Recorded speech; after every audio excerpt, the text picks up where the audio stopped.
Welcome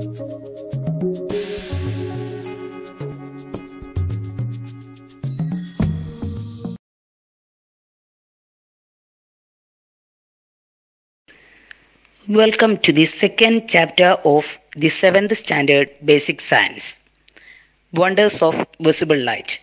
7ാം ക്ലാസ്സിലെ അടിസ്ഥാന ശാസ്ത്രം 2ാം അധ്യായത്തിലേക്ക് എല്ലാവർക്കും സ്വാഗതം. പ്രകാശ വിസ്മയങ്ങൾ.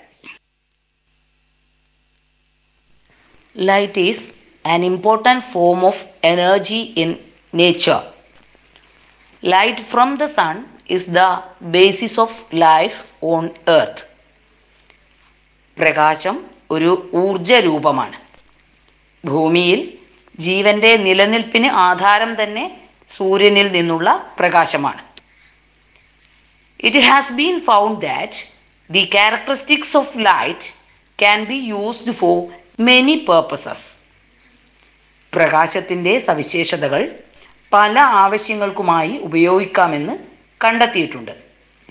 In this chapter, we will discuss the various characteristics of light such as reflection, refraction and dispersion of light.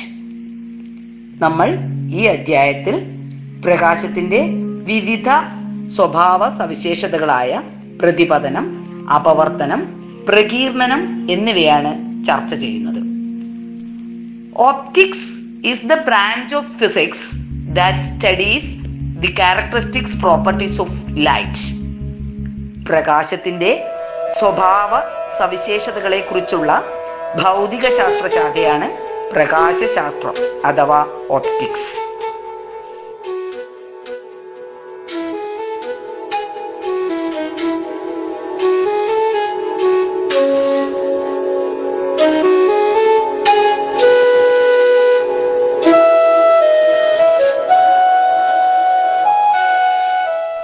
Let us start our lesson. Did you observe the picture in your textbook? Light being directed into the house using a mirror. Text ബുക്കിലെ ചിത്രം നിങ്ങൾ നിരീക്ഷിച്ചോ? 2 കുട്ടികൾ കണ്ണാടി ഉപയോഗിച്ച് സൂര്യപ്രകാശത്തെ ചുമരിൽ പതിപ്പിക്കുന്നു. എന്ത് രസകരമായ കാഴ്ചയാണല്ലേ? നമ്മൾ സാധാരണ കാണാറുള്ള ഒരു കാഴ്ച. നമ്മൾ സ്കൂളിലായിരിക്കുമ്പോൾ ഉച്ച സമയത്ത് ഭക്ഷണമൊക്കെ കഴിച്ച് നമ്മുടെ പ്ലേറ്റ് ഉപയോഗിച്ച് സൂര്യപ്രകാശത്തെ മറ്റുള്ള കുട്ടികളുടെ കണ്ണിലൊക്കെ പതിപ്പിക്കാറുണ്ടോ? അതേപോലെ മോട്ടോർ സൈക്കിളിൻ്റെ, കാറിൻ്റെയൊക്കെ കണ്ണാടിയിൽ നിന്ന് സൂര്യപ്രകാശം നമ്മുടെ കണ്ണിലേക്കൊക്കെ പതിക്കാറുണ്ട് അല്ലേ? Okay. So what other objects can be used instead of a mirror? കണ്ണാടിക്ക് പകരം മറ്റ് ഏതൊക്കെ വസ്തുക്കൾ നമുക്ക് ഉപയോഗിക്കാൻ കഴിയും? Can you guess it? നിങ്ങൾക്ക് ഊഹിക്കാൻ കഴിയുമോ? എല്ലാവരും അവരുടെ സയൻസ് നോട്ട്ബുക്ക് എടുക്കുക. എന്നിട്ട് നിങ്ങളുടെ ഊഹം രേഖപ്പെടുത്തുക. That is, all of you take your notebook and write your hypothesis in your notebook. Okay. നമ്മുടെ ടെക്സ്റ്റ് ബുക്കിൽ ഒരു എക്സ്പെരിമെൻ്റ് 2 കുട്ടികൾ അവിടെ ചെയ്യുന്നത് നമുക്ക് കാണാം. നമുക്ക് ആ എക്സ്പെരിമെൻ്റ് ഒന്ന് ചെയ്തു നോക്കിയാലോ? It is conduct an experiment with the materials given in your textbook. Okay. ടോർച്ചിലെ പ്രകാശത്തെ തന്നിരിക്കുന്ന വസ്തുക്കൾ ഉപയോഗിച്ച് ചുമരിൽ പതിപ്പിക്കാൻ ശ്രമിക്കാം. Okay, direct light from the torch onto new steel plate, an aluminium vessel, a cardboard, a shining floor tile, a roof tile, a colored piece of cloth and a paper. Okay, while conducting the experiment, all of you observe the experiment very well. പരീക്ഷണം ചെയ്യുമ്പോൾ എല്ലാവരും നന്നായിട്ട് നിരീക്ഷിക്കണം.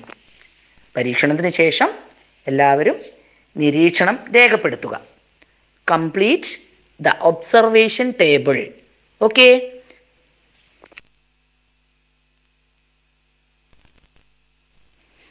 എല്ലാവരും table complete ആക്കിയോ? ആ table എല്ലാവരും ഒന്ന് നന്നായിട്ട് നിരീക്ഷിച്ചേ. observe the table very well. Can you analyze the table?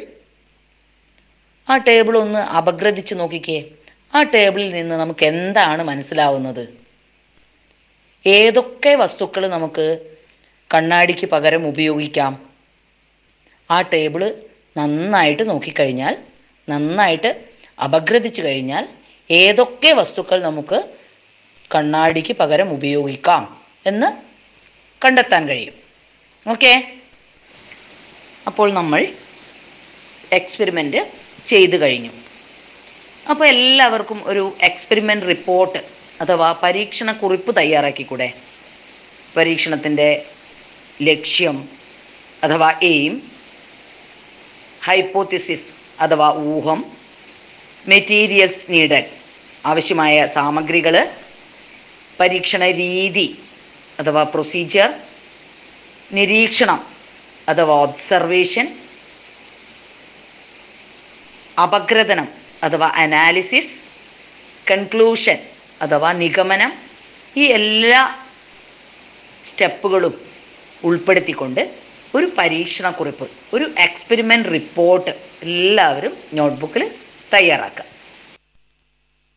ഒരു പ്രതലത്തിൽ വീഴുന്ന പ്രകാശത്തിൻ്റെ തിരിച്ചുവരവാണ് പ്രകാശത്തിൻ്റെ പ്രതിഫലനം അഥവാ പ്രതിപതനം.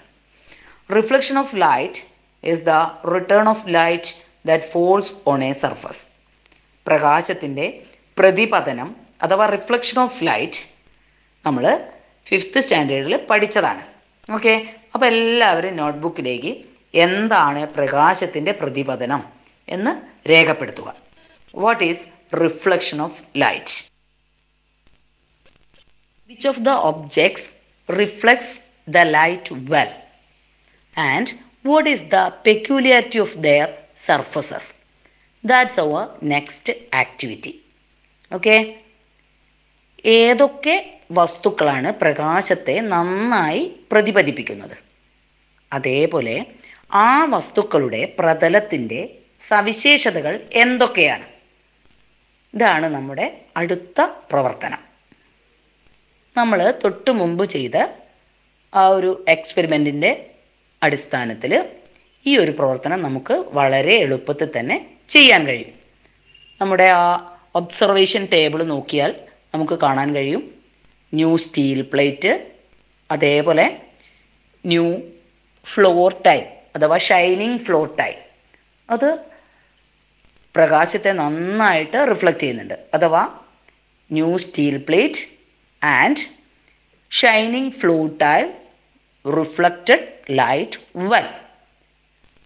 അപ്പോൾ അതിൻ്റെ അഥവാ ആ വസ്തുക്കളുടെ സർഫസിൻ്റെ അഥവാ പ്രതലത്തിൻ്റെ പ്രത്യേകതകൾ എന്താണ്?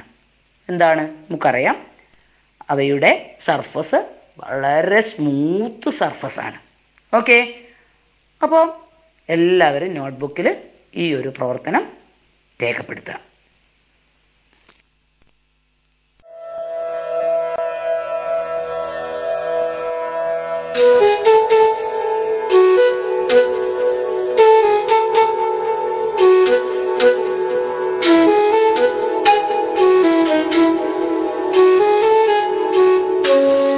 The amount of light reflected by an object and how it is reflected is highly dependent upon the smoothness or the texture of the surface. What happens when light falls on a surface? പ്രകാശം ഒരു പ്രതലത്തിൽ തട്ടുമ്പോൾ എന്താണ് സംഭവിക്കുക? First, we can consider a smooth surface. അതായത് നമുക്ക് ആദ്യം വളരെ മിനുസമുള്ള പ്രതലത്തിൽ പ്രകാശം തട്ടുമ്പോൾ എന്താണ് സംഭവിക്കുക എന്ന് നോക്കാം. എല്ലാവരും ടെക്സ്റ്റ് ബുക്കിലുള്ള ചിത്രം നന്നായിട്ട് നിരീക്ഷിക്കുക. ഒപ്പം നമുക്ക് ചെറിയൊരു പ്രവർത്തനവും ചെയ്യാം. കണ്ണാടിയിൽ പ്രകാശം പതിക്കുമ്പോൾ എന്താണ് സംഭവിക്കുന്നത്? എല്ലാവരും നന്നായിട്ട് നിരീക്ഷിച്ചേ. What happens when light falls on a smooth surface such as a mirror or a steel plate or a smooth floor tile? Okay, how does the light reflect? എങ്ങനെയാണ് മിനുസമുള്ള പ്രതലത്തിൽ പ്രകാശം തട്ടുമ്പോൾ പ്രതിപതിക്കുന്നത്? എല്ലാവരും നന്നായിട്ട് നിരീക്ഷിച്ചേ. മിനുസമുള്ള പ്രതലത്തിൽ പ്രകാശം തട്ടുമ്പോൾ പ്രകാശം എങ്ങനെയാണ് പ്രതിപതിക്കുന്നത്? അത് വളരെ ക്രമമായിട്ടാണ് പ്രതിപതിക്കുന്നത്. അഥവാ മിനുസമുള്ള പ്രതലം പ്രകാശത്തെ നന്നായിട്ട് പ്രതിപതിപ്പിക്കുന്നു. Clear? When light falls on a smooth surface, it is reflected regularly. This is known as regular reflection. വളരെ മിനുസമുള്ള പ്രതലത്തിൽ പ്രകാശം പതിക്കുമ്പോൾ അവ വളരെ ക്രമമായിട്ടാണ് പ്രതിപതിക്കുന്നത്. ഇത്തരം പ്രതിപതനത്തിന് ക്രമപ്രതിപതനം എന്ന് പറയുന്നു. Okay. Next, what happens when light falls on a cardboard, roof tile or a cloth etc.? പ്രകാശം cardboard, തറയോട് അഥവാ തുണി ഇവയിൽ പതിക്കുമ്പോൾ എന്താണ് സംഭവിക്കുക? അഥവാ പ്രകാശം പരുപരുത്ത പ്രതലങ്ങളിൽ തട്ടുമ്പോൾ എന്താണ് സംഭവിക്കുക? എല്ലാവരും ചിത്രം നിരീക്ഷിച്ചേ. It is reflected irregularly. Okay? When light falls on a rough surface, it is reflected irregularly. This is known as diffuse reflection. പ്രകാശം പരുപരുത്ത പ്രതലങ്ങളിൽ തട്ടുമ്പോൾ അവയ്ക്ക് വളരെ കുറച്ചു മാത്രമേ പ്രതിപതനം സംഭവിക്കുന്നുള്ളൂ. അവ ക്രമമായിട്ടല്ല പ്രതിപതിക്കുന്നത്. ഇത്തരം പ്രതിപതനത്തിന് വിസരിത പ്രതിപതനം എന്നാണ് പറയുന്നത്. എല്ലാവരും നോട്ട്ബുക്കിൽ എന്താണ് ക്രമപ്രതിപതനം, എന്താണ് വിസരിത പ്രതിപതനം എന്ന് ചിത്രത്തിന്റെ സഹായത്തോടെ രേഖപ്പെടുത്തുക. Okay, all of you write what is regular reflection and what is diffuse reflection with the help of a neat diagram. Okay.